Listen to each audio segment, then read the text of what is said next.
You ask Tiger to solve. This deals with linear equations with one unknown. The final result is x equals 5. Let's solve it step by step. Group all x terms on the left side of the equation. Subtract 4x from both sides. Simplify the arithmetic. Group like terms. Simplify the arithmetic.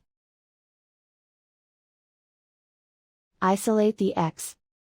Divide both sides by 6. Simplify the fraction.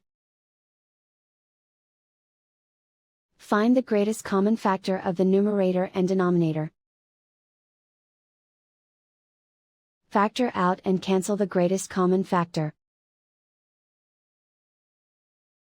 And so the final result is x equals 5.